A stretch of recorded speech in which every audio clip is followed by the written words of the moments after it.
बरेली में लगभग 3000 साल पहले महात्माओं ने यहाँ के वन प्रदेश स्थान को अपनी तपस्थली बनाया हुआ था। इसी क्रम में एक तपस्वी तुलसीदास नाम के भी थे। ये संत औलिया बाबा के शिष्य थे। 1570 ईस्वी में वे महात्मा इस घनघोर जंगल में तपस्या किया करते थे। ये पूरा इलाका बांसों के झुरमुटों से ढका हुआ था। वो बड़े सिद्ध महात्मा थे। ये बरेली का तुलसी मठ है। निर्मोही अखाड़े के संतों से प्राप्त जानकारी के अनुसार ये स्थल गोस्वामी तुलसीदास जी के गुरु नरहरिदास से भी जुड़ा हुआ है। तुलसी मठ नैनीताल रोड पर स्थित अलकनाथ मंदिर के बगल में रेलवे लाइन के पास स्थित है। ये बरेली के प्राचीनतम मंदिरों में से एक है। इसे तुलसी स्थल अथवा तुलसी मठ भी कहते हैं। तुलसी मठ में राम दरबार है। ये अयोध्या के कनक भवन का स्वरूप है। प्रातः मंगला आरती, बाल भोग, दोपहर में राजभोग, सायं फल भोग तथा रात्रि में शयन आरती के पश्चात दुग्ध का भोग लगता है। सायंकाल में इस मठ के प्रांगण में पुराण, इतिहास, रामायण, भागवत, श्रीमद् गीता एवं विद्वान संतों एवं महात्माओं के प्रवचन होते हैं।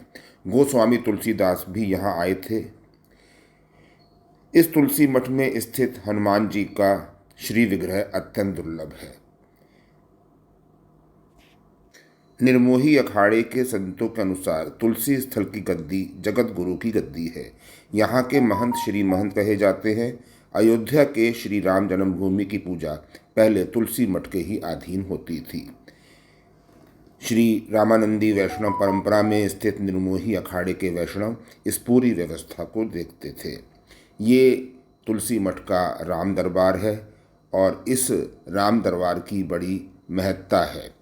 यहीं से श्री राम जन्मभूमि अयोध्या का भी संचालन हुआ करता था। तुलसी मठ में स्थित यह हनुमान जी का श्री विग्रह अत्यंत दुर्लभ विग्रह है। सैकड़ों साधु संतों ने 12 करोड़ तुलसी दलों पर श्री राम नाम लिखकर श्री गंगा जी की मृतिका में उसे मिलाकर भित्ति चित्र के रूप में इस मूर्ति को गढ़ा है। जगतगुरु शंकराचार्य स्वामी, ब्रह्मानंद स्वामी, स्वामी कृष्णबोध आश्रम जी महाराज, स्वामी करपात्री जी महाराज, पंडित रामकिंकर उपाध्याय आदि संतों ने इस विग्रह के दर्शन किए हैं।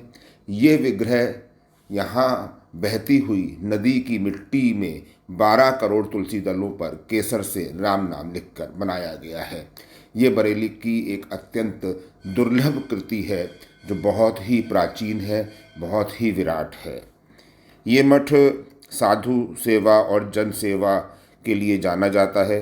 गरीब विद्यार्थियों की शिक्षा, गौ सेवा, कृषि संवर्धन, संगीत, शास्त्रीय संगीत शिक्षा, संस्कृत की ऑनलाइन शिक्षा, देसी गायों का पोषण, उनके गोबर से नए उत्पाद, अगरबत्ती, काष्ठ निर्माण का अब इनका लक्ष्य है। टीबी ग्रसित रोगियों को गोद लेकर चिकित्सा सेवाएं बढ़ाई जा रही हैं। यहाँ के मठाधीश कमल नयन दास जी ने भी तुलसी मठ की कीर्ति को बरेली के साथ भारत भर में व्याख्यायित किया। वे बहुत विद्वान और कई विषयों के जानकार रहे हैं।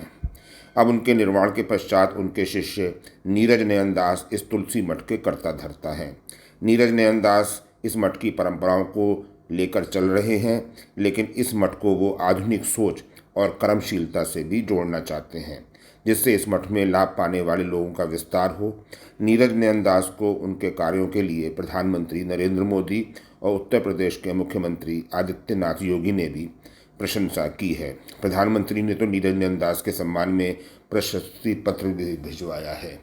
बरेली का ये तुलसी मठ, तुलसी स्थल बहुत ही प्राचीन है, बहुत भव्य है।